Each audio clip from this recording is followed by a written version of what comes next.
ஜெயிலுன்னு சொன்னாலே நம்மளுக்கு ஞாபகம் வருது வட சென்னை படத்துல ஒரு ரூம்ல போட்டு அடைச்சு வைக்கிற மாதிரி தான் அப்படின்னு நினைச்சிட்டு இருக்கோம். ஆனா இந்த உலகத்திலே உள்ள வரலாற்றுல ரொம்பவுமே பயங்கரமான சில சிறைச்சாலைகள் இருக்கு. அதை பத்தி தான் இந்த ஒரு வீடியோல பார்க்க போறோம். இந்த ஒரு வீடியோ ரொம்பவுமே இன்ட்ரெஸ்டிங்கா இருக்கும். ஸோ வாங்க டைம் வேஸ்ட் பண்ணாம வீடியோக்குள்ள போகலாம். இந்த ஒரு வீடியோவில் நம்ம முதல்ல பார்க்க போகிறது மேமர்டின் பிரிசன். இந்த ஒரு ஜெயில் வந்து பார்த்தீங்கன்னா ராஜாங்க காலத்தில் வந்து இந்த அடிமைங்க ஏதாவது தப்பு செஞ்சாங்கன்னா அவங்களுக்காகவே செய்யப்பட்ட ஒரு ஸ்பெஷலான ஒரு கொடுமையான ஒரு பயங்கரமான ஜெயில். இந்த ஒரு ஜெயில் வந்து எப்பயிலேருந்து இருக்குன்னு பார்த்தீங்கன்னா ரோமன் எம்பையர் காலகட்டத்தில் கேர்சர் அப்படின்றவர் தான் இந்த ஒரு மேமர்டின் பிரிசனை வந்து 7th century BC அப்போ கொண்டு வராரு.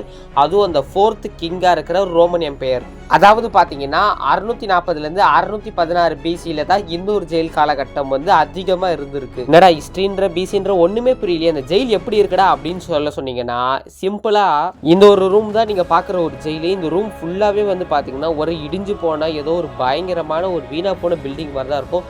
ஒரு நடுவில் ஒரு ஹோட்டல் இருக்கும். இது மூலமா வந்து மேலே இருக்கிற சோல்ஜர்ஸ் வந்து அந்த கைதியை கீழே போட்டுருவாங்க. அவன் அந்த ரூம் உள்ளேயே தான் இருக்கணும். இன்னொரு ஜெயில் ஏன்டா அவ்வளோ கொடூரமான தெரியல அப்படின்னு கேட்டிங்கன்னா ரொம்பவுமே கொடூரம். அதாவது உங்கள்கிட்ட பேசுறதுக்கு ஆள் இருக்க மாட்டாங்க, பக்கத்தில் கைதி இருக்க மாட்டாங்க, சாப்பாடு எப்பயாவது தான் தருவாங்க. அந்த சாப்பாடெல்லாம் நீங்கள் சாப்பிட கூட முடியாத அளவு ரொம்ப வீணாக போய் தான் உங்களுக்கு அந்த ஒரு சாப்பாடே தருவாங்க. தண்ணி தர மாட்டாங்க, எதுவுமே இருக்காது. அந்த இடத்துல நம்மளே கொஞ்ச நாள் இருந்துட்டு செத்து போயிடுவோம், அந்த மாதிரி இருக்கும். இதில் இந்த ஜெயிலில் வந்து பார்த்தீங்கன்னா பெரிய ஆளுங்களால செயின்ட் பீட்டர் மற்றும் செயின்ட் பால் வந்து அந்த ஜெயிலில் இருந்திருக்காங்க. அந்த மாதிரியான ஒரு விஷயமும் இதில் இருக்குது.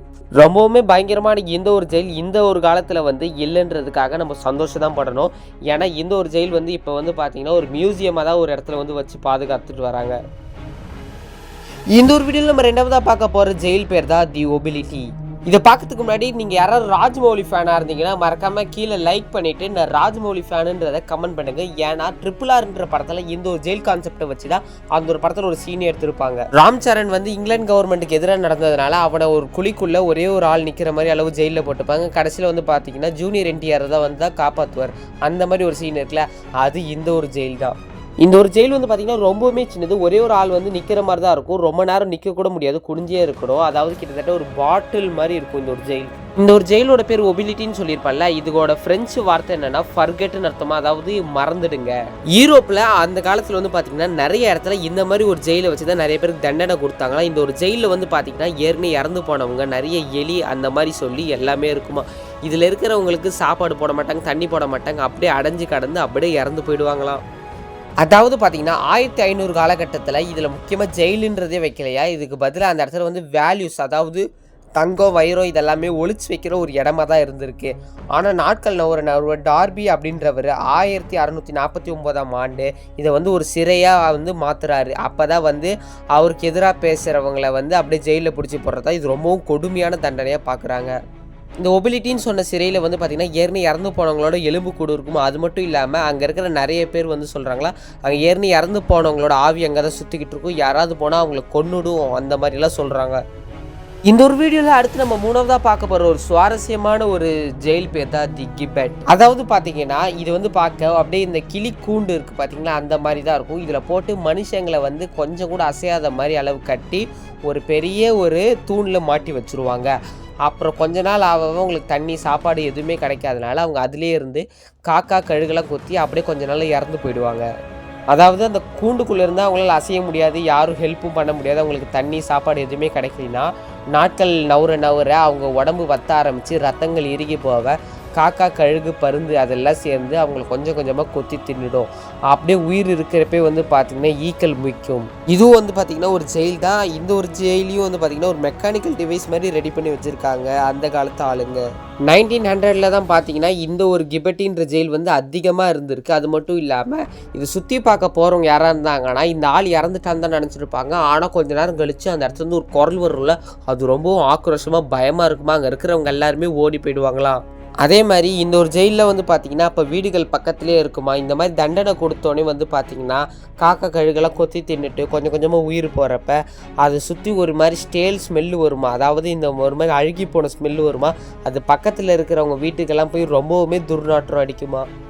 அந்த காலத்தில் ஏதாவது தப்பு செஞ்சு மாற்றிக்கிட்டாங்கன்னா அவங்களும் ஒரு நாளெல்லாம் சாக மாட்டாங்க. அதாவது தூக்கில் போடுற மாதிரியோ இல்லை துப்பாக்கியில் சுடுற மாதிரியோ அவங்களுக்கு அந்த ஒரு நாள் தண்டனை ஒரு வாரம் ஆகலாம், ஒரு மாதம் ஆகலாம், ஒரு வருஷமே ஆகலாம். அதுக்கப்புறம் இறந்து போய் எலும்பு கூட அதிலே இருந்து இறந்துருவாங்க. இதுக்கெல்லாம் ஒரு எண்டே கிடையாதாடா அந்த மாதிரி கேட்குறப்ப 1834 வந்து பார்த்திங்கன்னா இந்த ஒரு ரூலை அபாலிஷ் பண்ணுறாங்க இங்கிலாந்து கவர்மெண்ட். ஆனால் இன்றைக்கும் பார்த்தீங்கன்னா சில ஏரியாக்களில் இந்த இடத்துலலாம் வந்து பார்த்திங்கன்னா இந்த மாதிரி தூண்கள் இருந்துக்கிட்டு தான் இருக்கான்.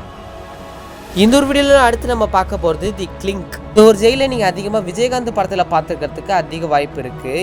அதுவும் ரமணான்ற படத்தில் நீங்கள் எல்லாருமே பார்த்துருப்பீங்க. ரமணா படத்தில் வந்து பார்த்தீங்கன்னா ஒரு பெரிய பஞ்சாபி போலீஸ் வந்து பார்த்தீங்கன்னா எல்லாருமே சங்கிலியில் கயிறு கட்டி அப்படியே தொங்க விட்டுருப்பாரு. அது சும்மா விசாரிக்கிறதுக்கு மட்டும்தான். ஆனால் நாட்கள் நகர நகர ஃபுல்லாக அதிலே ஜெயிலாக இருந்தால் எப்படி இருக்கும்? அதாவது அந்த கைவிலங்கு போட்டு அப்படியே நம்ம தொங்கிட்டு இருந்தால் என்ன ஆகும்? நம்ம உயிர் அப்படியே ஊசலாடி போயிடும்ல.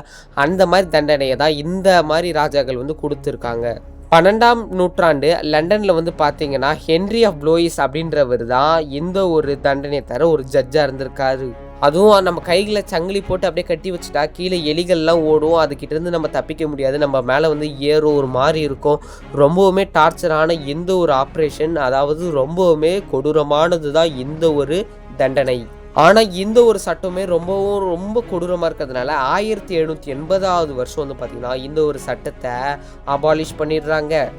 ஆனால் இந்த தண்டனைலாம் கொடுத்த ஒரு இடம் இருக்கும்ல, அந்த இடத்த வந்து இன்றைக்கி வந்து கவர்மெண்ட் வந்து மியூசியமாக ஆக்கி வச்சுருக்காங்க. இந்த காலத்தில் தான் கன் எடுத்து சுட்டுடுறாங்க, இல்லை கத்தி எடுத்து குட்டிடுறாங்க, இல்லைன்னா விஷத்தை வச்சு கொண்டுடுறாங்க. ஆனால் அந்த ஒரு காலம் பழைய காலத்துலலாம் பார்த்திங்கன்னா ரொம்பவுமே டார்ச்சரான ஒரு பயங்கரமான விஷயத்தை செஞ்சு தான் கொள்வாங்க. ஒரு வீடியோவில் நம்ம அடுத்து பார்க்க போகிற ஒரு கொடூரமான ஒரு ஜெயில் பேர் தான் தி அயன் மெய்டன். இந்த ஒரு அயன் மெய்டன் ஜெயிலை பார்க்குறப்ப நீங்கள் அனியன் படத்தில் வர எஃபெக்டை நீங்கள் இதில் பார்க்கலாம். இது பார்க்க அப்படியே கிட்டத்தட்ட கபோர்டு மாதிரியே இருக்கும். இந்த கபோர்டு உள்ளே போயிட்டு அந்த மனுஷனை வச்சு லாக் பண்ணிட்டாங்கன்னா போதும், அந்த உள்ளே இருக்கிற கத்தி அவனை நெருக்கமாக அப்படியே க்ளோஸ் பண்ணோடனே சும்மா சதக்குன்னு குத்தி அவன் உயிர் கொஞ்ச நேரம் கழிச்சு போயிடும். இந்த உள்ளே இருக்கிற கத்திகள் வந்து பார்த்திங்கன்னா ரொம்பவுமே ஷார்ப்பாக, அதாவது அவன் உடம்புல எல்லா இடத்துலையும் குத்தி கிழிச்சு விடும். இந்த அனியன் படத்தில் வர கும்பி பாகம், சூரசம்காரம் எதோ சொல்லுவாங்கள்ல, அந்த மாதிரியான சில தண்டனைகளில் இது ஒரு ரொம்பவுமே கொடூரமான பயங்கரமான தண்டனை. அதாவது மனுஷன் உயிரோடு இருக்கிறப்ப அவன் உயிர் போகுது அப்படின்னு தெரிஞ்சு வழியிலேயே இறந்து போகிறதுக்காக கொடுக்கப்பட்டது தான் எந்த ஒரு தண்டனை. 200 வருஷத்துக்கு முன்னாடி வந்த இந்த ஒரு தண்டனை வந்து பார்த்திங்கன்னா ரொம்பவுமே பயங்கரமாக இருந்திருக்கு. ஆனால் இது இப்போ கிடையாது. ஆனால் இந்த ஒரு ஜெயிலை வந்து பார்த்திங்கன்னா ஒரு மியூசியத்தில் வச்சுருக்காங்க மக்கள் பார்வைக்காக. ஸோ இந்த வீடியோ பார்த்துருப்பீங்க. இதில் நீங்கள் எந்த ஒரு தண்டனை வந்து ரொம்பவுமே ஆபத்தாக இருக்குது, பயங்கரமாக இருக்குது, இல்லை இது ரொம்பவுமே ஜாலியாக இருக்குது அப்படின்னு சொல்கிற தண்டனைகளை மறக்காம கமெண்ட்டில் சொல்லுங்கள். இதே மாதிரி இன்னொரு சூப்பரான இன்ட்ரெஸ்டிங்கான வீடியோவில் பார்க்குறேன். அதுவரை நான் உங்களிடம் இருந்து விடைபெறுகிறேன். இந்த வீடியோ பிடிச்சிருந்தால் லைக் பண்ணி ஷேர் பண்ணி மறக்காமல் நம்ம சேனலை சப்ஸ்கிரைப் பண்ணுங்கள். அப்போ தான் நாங்கள் போகிற அடுத்தடுத்த வீடியோஸ் உங்களை வந்து சேரும். இன்னொரு சூப்பரான வீடியோ பார்க்கலாம். Tata, bye bye.